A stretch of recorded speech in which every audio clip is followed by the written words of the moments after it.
I'm Rasika Kajaria, founder and director of Exhibit 320, a contemporary art gallery in New Delhi.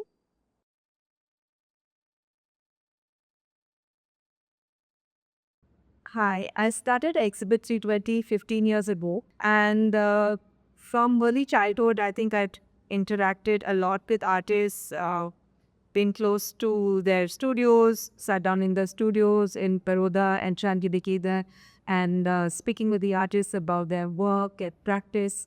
And I just saw that there's so much going on in India and so much talent and so much emerging art that was so many voices coming out of here. And most of them were not getting a larger platform to showcase their work, say internationally, or even you won't even get to see their works in Delhi and Mumbai. And that's what led me to start the gallery. And these interactions with the artists were really my motivation because the urgency of their voices, of what they were saying, how they were thinking of the environment around them, how they could portray it through art, is something that really called to me. And I felt that that was my motivation to start.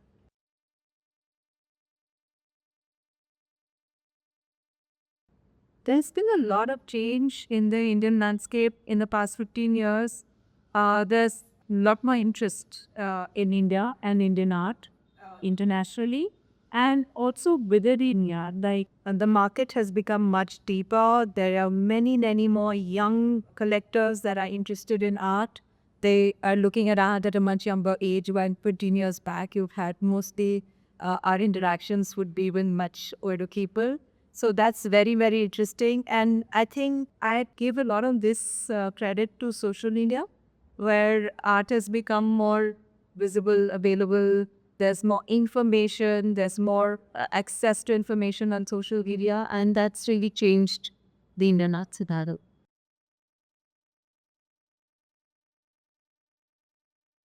So I think some of the major challenges that Indian artists are facing today, definitely visibility. More and more visibility is always required. Artists are also needing more public platforms, more government support, platforms where they can interact directly with the public who is not necessarily try to walk into a gallery, but unexpectedly, say at a metro station, there is a piece of work and a regular passerby interacts with the artwork.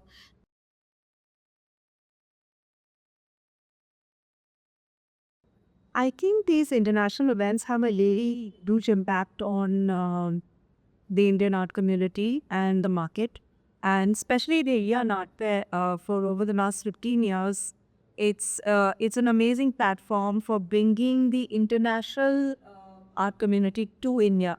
It's a different thing when these international curators, museum curators, writers, journalists, they see the work from online platforms or they see it in a magazine or but when they physically come to the country, they come to Delhi, they interact with the city as a whole, and they understand the country as the environment where the artists are coming from. They understand the Indian artist better, and it's been a fantastic.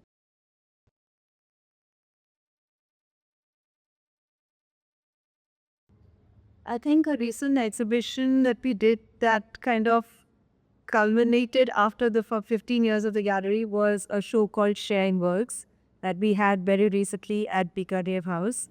It was our 50th anniversary show, and it was really a coming together of the 15 years for us. All the artists that we represent have represented over the years, artists that have supported the gallery, that we kind of looked up to. All of them were part of the exhibition, and it was almost 30 artists in the exhibition, and it was quite fantastic.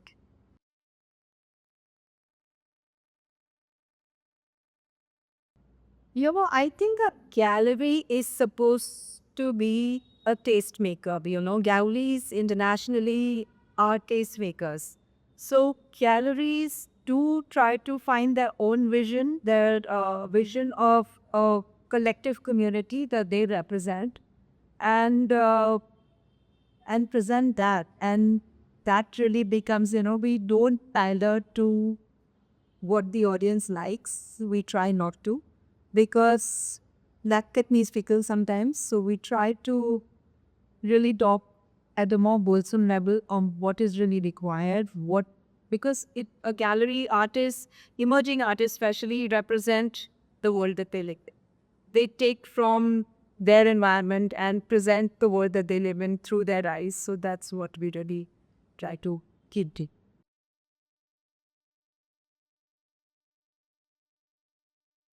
The process of curation is really quite intense and very interactive.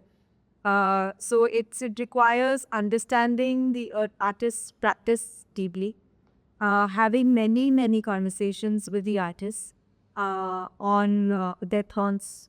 It really is an exchange of thought between the artist and the curator, and then somehow putting it all together is really the process of curation, and getting months to come up with a show that really puts together certain voices in a meaningful way.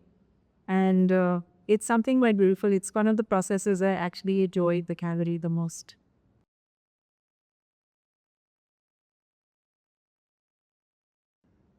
Well, I think I get greedy when I look at art. As as a collector, yes, there's always that some level of greed that in which you're looking at art.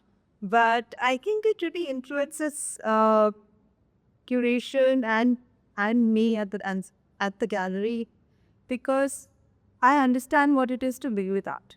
I understand what it is to bring it home and have it with you for a longer period. It's not just seeing it for an hour or 2 hours, or it's about living with something and what it says to you. And sometimes, and many times actually, pieces that I have collected have spoken to me in different voices and different ways over the years. So there's something new that's coming from the piece when I look at it, say 3 years down the line. And that's most amazing, and those are the pieces that you really want to have around you.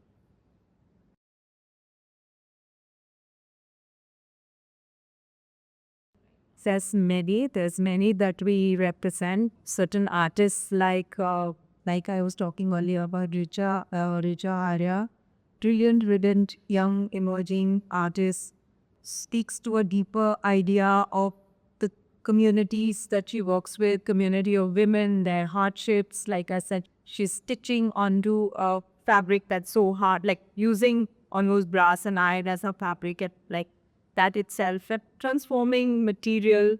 So I think her practice is absolutely brilliant. Even Deepak Kumar is, I mean, I call him like his paintings every time I stand in front of that, talking about the resilience of nature. It's something that things like he made sweets and certain plants that you kind of ignore while walking around, and really bringing them to the forefront, talking about the resilience that we have around us in nature. And yeah, so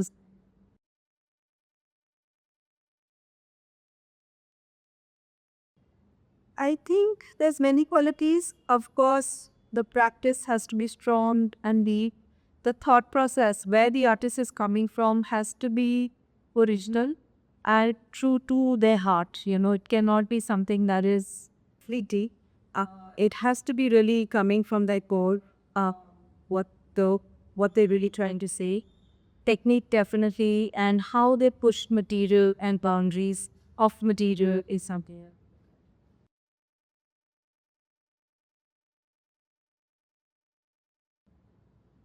I think my main advice to curators, artists entering into the field is be true to who you are. Be sure that this is what it is for you, with passion, and you really have to stick with it. This is not something that is easy. That it looks like a very glamorous job to be a curator or artist, but it's actually very thought provoking. It's something that you really need to dig deeper, and it requires a lot of passion and commitment.